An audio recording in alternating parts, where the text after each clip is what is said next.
You are watching KVU 25 News Now at 10. Good evening and thank you for joining us. I'm Amaya Norman. And I'm Trenton Whiting. Today, a Bloomington family pauses to remember a young life full of joy, laughter, and big dreams. We took a look at how they've kept Kevin Garza's spirit alive and his story inspiring the community 9 years later. Kevin Garza was just 11 years old. He was known for his goofy personality, his love for breakdancing, and the smile that could light up a room. Wrestling was his favorite sport, and John Cena was his hero. Kevin also loved reading the Bible and dreamed of one day becoming a police officer so he could help save the world. But on September 27th, that future was stolen from him. Kevin was walking to school in Bloomington when he was killed by a hit-and-run driver. 9 years later, the person responsible has still not been found. Today, Kevin would have been 20 years old.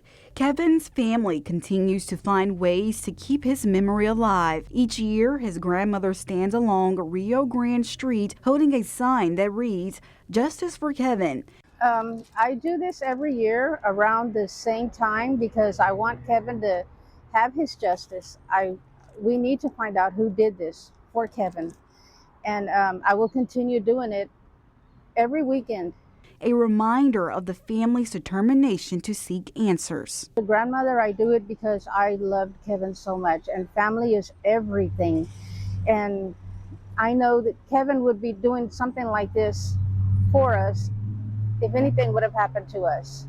In the years since his passing, Kevin's mother has organized rallies and stayed in constant contact with investigators, hoping for answers that never came. Tired of silence but determined to honor her son, she started a clothing shop called Kevin's Closet. The shop was created with Kevin's heart in mind, his passion for helping others and giving back to the community. Through every shirt, every donation, his name continues to carry on. To this day, his family still prays for justice, but until that day comes, Kevin's story lives on, not in tragedy, but in the love and kindness he left behind.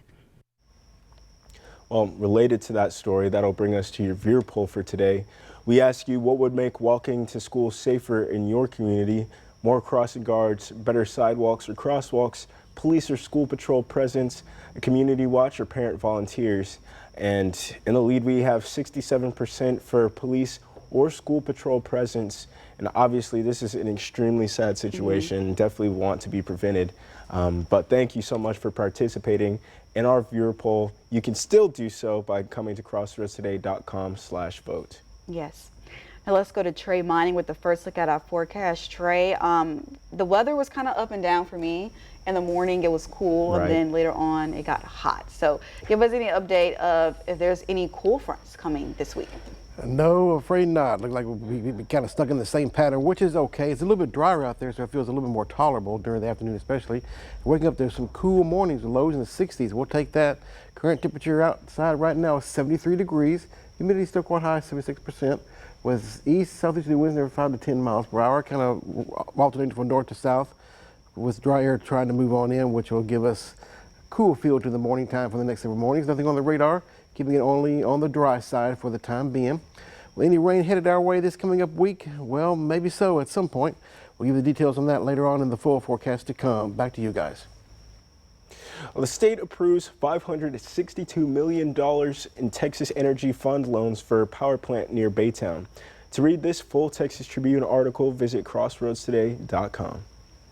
A Houston County courtroom turned into a crime scene Friday morning. Authorities say James Paul Anderson, who was about to be sentenced for killing his wife in 2023, took drugs right in front of the judge. A bailiff tried to save him with medicine that can reverse an overdose, but Anderson later died at the hospital.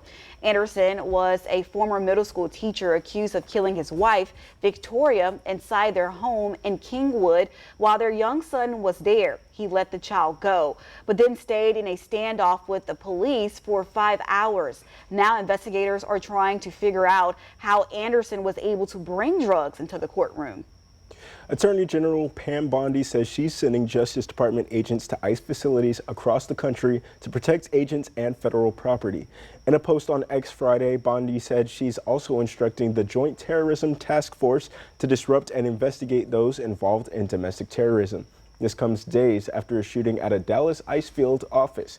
One detainee was killed and 2 other people critically injured.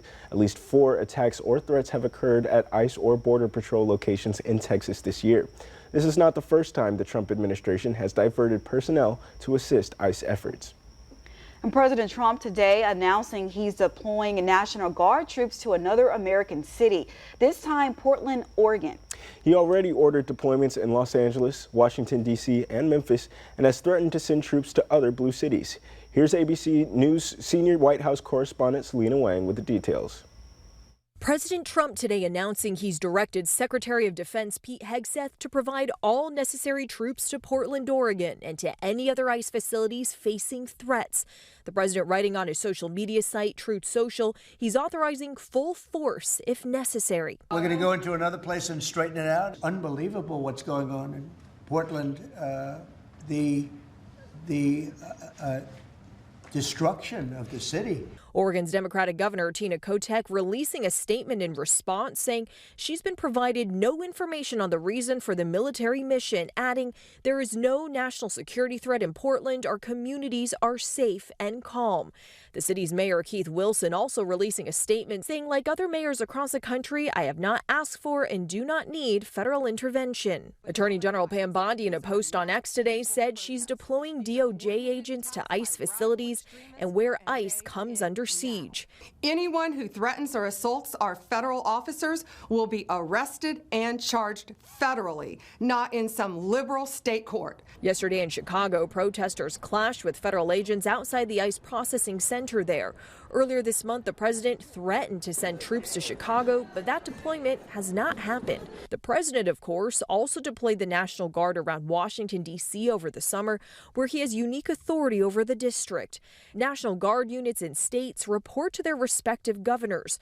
The administration is appealing a ruling that called the deployment of the National Guard troops in Los Angeles a violation of the Posse Comitatus Act. That law prohibits the use of the military for civilian law enforcement purposes.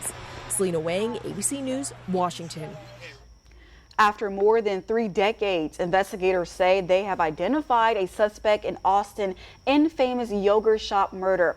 Police name Robert Eugene Brashers as the man linked to the 1991 killing of 4 teenage girls through DNA and testing.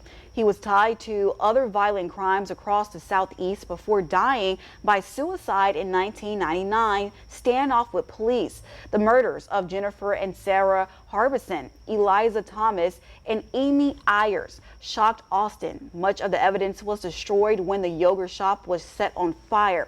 Police say the case remained open and news conference is planned for Monday. And the Trump administration efforts to crack down on illegal immigrations being applauded by many of the president's supporters, but facing pushback and criticism from others across the country. Cheryl Hubbard has more on how some communities are responding. No justice, no peace. The superintendent of the state's largest school district was detained by federal agents Friday. The general public, I think, is not okay with what's happening. DHS officials say Superintendent Ian Roberts was in the country illegally and had existing weapon possession charges. CNN is working to identify his attorney. In suburban Chicago, dozens of people protested outside of an ICE facility. Some attempted to prevent federal vehicles from entering and leaving the facility. Federal agents appear to deploy tear gas and pepper spray. Just standing here with signs peacefully to be fired at with pepper spray is just like unconscionable. I can't even believe that this is happening.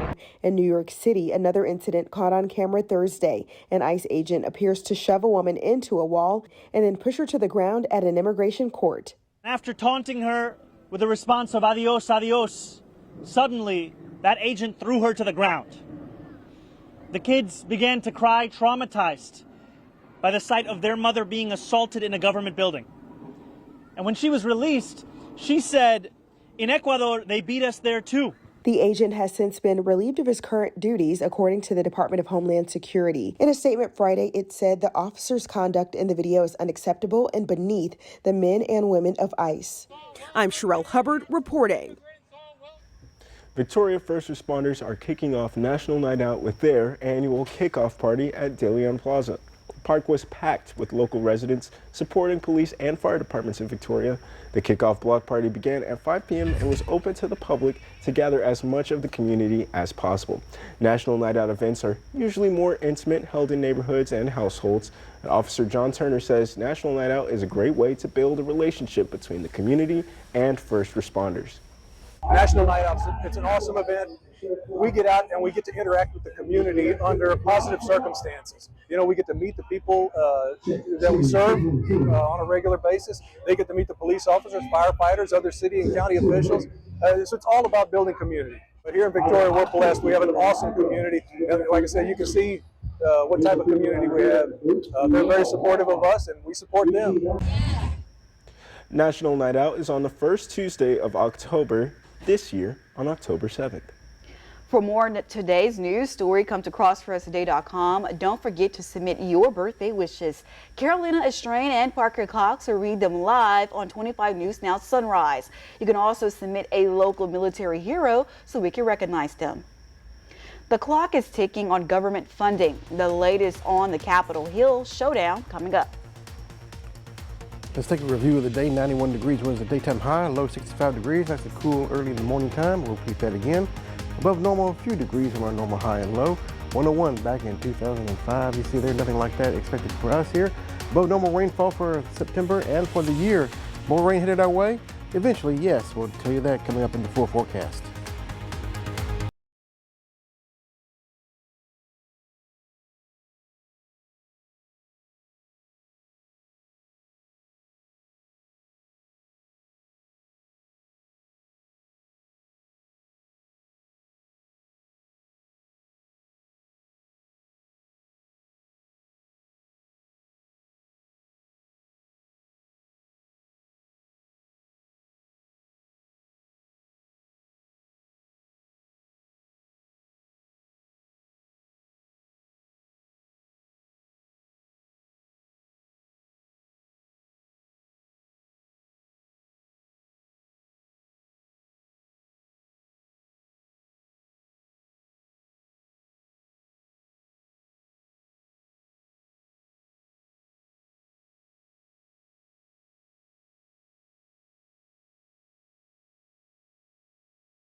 Welcome back.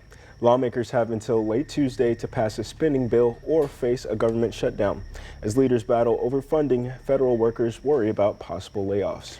It's the latest upset in an already chaotic year for federal employees. Jen Sullivan explains what's at stake.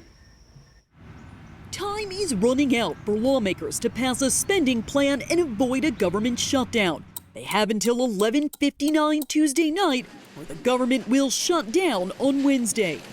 The Democrats want to shut it down. If it has to shut down, it'll have to shut down. But they're the ones that are shutting down. The gentleman from the Republican-dominated House passed a temporary plan to fund the government, but it stalled in the Senate, where Republicans have a 6-seat majority.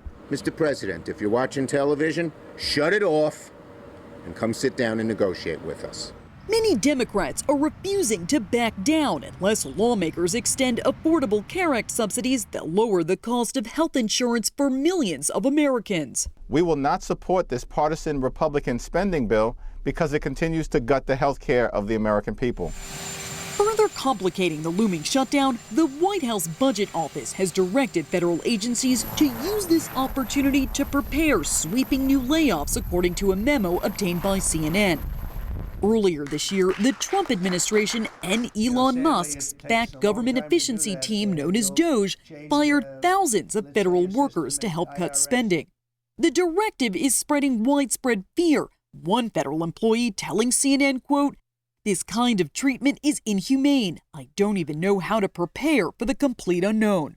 Since Trump took office in January, out of more than 2 million federal employees, more than 51,000 have been cut as of July. Hundreds of thousands of more workers are expected to drop off the federal payroll in October as part of the Trump administration's deferred resignation program. I'm Jen Sullivan reporting. The last time the government shut down was in December 2018, and it lasted 35 days. Now, President Donald Trump is taking aim at a new Microsoft executive. Trump is calling for the company to fire Lisa Monaco, who once served as Deputy Attorney General in the Biden administration and was recently hired as Microsoft's President of Global Affairs. In a social media post, Trump called her a menace to U.S. national security, pointing to Microsoft government contracts. The post comes a day after the indictment of former FBI Director James Comey, another frequent Trump target. Microsoft has not yet responded. Video game giant Electronic Arts is reportedly in talks to go private. The Wall Street Journal, citing sources, is reporting the deal would be valued at about $50 billion. That would make it the largest leveraged buyout in history. According to the Journal, Jared Kushner's private equity firm would be among the investors. Kushner is President Trump's son-in-law. The Journal is reporting a deal could be announced as soon as next week. Electronic Arts is behind the franchises Madden, The Sims, and FIFA. Experience our digital streaming service Crossroads Today Plus. Stream our daily newscasts and much more using your connected TV. Just download Crossroads Today Plus on your Roku, Amazon Fire TV, Apple TV, or Android TV. Search Crossroads Today Plus. Take a look at the high temperatures expected for the next 7 days. Near 90 degrees, maybe a few 92, 93 degree readings coming up by Wednesday and Thursday. More sunshine in the forecast than we've seen in quite a while, yes. More rain chances headed our way. Eventually there will be. We'll give you the details coming up next in the full forecast.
Good evening, everyone, and happy Saturday evening to everybody out there. Trey Mining here, and feel like temperatures coming up by about the midnight hour or so, be in the low 70s, maybe a few 60s north of about Victoria, toward Yoakum and Hallettsville along I-10. And winds trying to come back from the south and southeast, having a little bit more of a hard time doing so. So we will keep the northerly winds in place for the next several days. You kind of see it right here with the arrows coming in. That gives us cool mornings with lower humidity, and nice days coming up with nice and sunny conditions for the next several days. That northeasterly wind still continuing right on through your day Sunday. With heat index values approaching the 90-degree mark or so. Not anything too oppressive because of lower humidity in place. So feeling pretty good overall. Kind of feeling a little bit more like fall-ish, I guess you could say, coming up for the next several days down the road. And giving us dry conditions and plenty of sunshine to enjoy. And the tropics, well, they're finally woken up out there in the Atlantic Ocean. Got a Category 5 Hurricane Humberto way out there in the Atlantic Ocean north of Puerto Rico. Thankfully, it's going to wander around and gradually head toward the northern part of the Atlantic Ocean and gradually die out there. And the next storm, probably Imelda, north of Cuba here in the Bahamas, make its way toward the Carolinas, but expected to make a turn toward the east coming up by later on in the week. Category 1 hurricane more than likely. We'll keep watching that. The Gulf of Mexico is pretty much on the clear side. No worries there. And the same thing, a few little rain showers there in the Atlantic Ocean off the African coast. So that's the only thing, game in town is those two systems in the Atlantic Ocean will not be bothering us. We see the high pressure to the north, giving us northeasterly winds, keeping us on the dry side. And we'll continue to see that motion for the next several days down the road until things change toward the weekend. Future tracker, well, there's not much to see. Pretty quiet overall for the next day or two. A few rain showers remain out in the Gulf, south of Matagorda Bay, probably in the early morning hours, trying to make their way onshore, but having a hard time doing so. So we'll keep the dry conditions in place for us. And a few clouds, otherwise beautiful sunshine to enjoy. Get out there and enjoy it, but be careful, it's a little hot during the afternoon. Victoria, coming up for your day, plan your day Sunday. Clear skies to start, with mostly sunny skies throughout the entire day, no rain. Highs near 90 degrees by 3 o'clock in the afternoon. Port Lavaca, same story, sunny skies throughout the majority of the day. Clear skies in the morning time. A few high clouds floating in, but no rain clouds at all. Highs near 90 degrees, that's it. And a cool feel in the morning up at Quero, 65 degrees by 6 a.m. With sunny conditions, mostly sunny skies, northerly winds, highs near 90 degrees. Take a look at your forecast right here, looking pretty nice overall. Sunday, tomorrow, through the rest of the work week coming up, sunny skies and highs in the low 90s.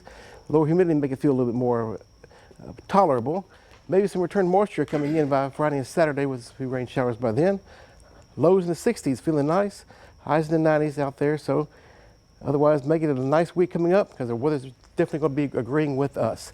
Now take a look at this right here. This is the QR code. Get your smartphone, scan the codes there on your screen. They'll take you to a website where you can download our app, News, Weather, and Sports at your fingertips. Easy, convenient to have on your phone. Be connected with us, free of charge as well. We got some good sports news from Ray Robinson. Thank you, Trey. Your game of the week is also showcasing your top plays of the week. See which play we're talking about and hearing a word from Coach Lucio coming up in sports.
All right, guys, we're at the exciting midpoint of high school football where the local schools are stepping up and dominating as district play kicks into high gear. The Tidehaven Tigers went head-to-head with Brazos, flipping the script and turning up the heat as they hit the second half full throttle. What we do here at Tidehaven is we call it a go time. And through regular preseason or whatever, like you didn't see Bryce run the ball much. We try not to run the ball too much with Kel, but when it comes crunch time, we were hoping this game, maybe they weren't as good as advertised, but they were. We were hoping to get out of this one without considering, go time. But halftime, second quarter, it was go time, and that's why you seen our secret weapon, Bryce Saliva. But that being said, they had a great game plan. They were executing it, and we didn't touch the ball in the first quarter. So it kind of like, I don't know, just kind of threw us off. But at halftime, all I told our boys was they had every break. They had a lot of breaks. We were down by 5, and we were getting the ball in the second half, and that if we just do what we always do and play hard and all that, by the end of the third quarter, the game would be out of reach, and it happened. And that's not a knock on them. And just as District kicks into high gear at Crossroads, here are your top 3 plays of the week, featuring athletes turning up the heat and taking their game to the next level. And for week 5, we're hitting the road all across South Texas, spotlighting 3 different teams with every play. And get this, 2 of our teams celebrated their homecoming games this week. So local fans were definitely treated to some electric, heart-pounding action. Your top 3 play of the week is doubled as the game of the week. We're in Wallace, where the Tidehaven Tigers hit the road against the Brazos Cougars. And after flipping the script and entering go mode, as you heard from Coach Lucio as he said it, Kel Russell advanced to the left and fired a perfect pass to junior Ashton Claber, who powered in for a Tidehaven Tiger touchdown. And your top 2 play of the week is from Cuero's homecoming battle, where with Belton, the offensive lineman laid the hammer down. I mean, just as you heard Coach Feacock said, so much that junior running back Camelo Perez snagged the handoff from Jackson Marie, blasted past 5 defenders like they weren't even there, and he stormed into the end zone for a gobbler touchdown. And folks, your top play of the week for week 5 takes us to Calhoun, where they faced off against Mexico City in an international showdown end of their homecoming game. A quick handoff to Gunnar Martinez. He veers right and rips through the defense and explodes upfield with blazing speed and unstoppable blocks for a Calhoun Sand Crab touchdown. And that is your top play of the week. And in some college football coverage, the Aggies took on Auburn in an SEC matchup. The Aggies looked like the perfect team today as QB Marcel Reed, he was able to connect to Amari Niblack, and he turns it up to the field for a first down, and he had 23 yards in that play. And it was enough for the Aggies to make a punt, but surprisingly, guys, Marcel Reed didn't finish with a touchdown. He had 207 yards passing, enough for them to win the game. The Aggies are now 5-0, final score 16-10. The Aggies will host Mississippi State next week at 6:30 p.m. in their next SEC matchup. But that does it for your sports. Amaya and Trenton. Not they're going against Mississippi State. Oh, yeah, okay. But a tiny new arrival at the Paris Zoo is creating quite a stir. Here's a story coming up.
A new arrival at the Paris Zoological Park is making headlines.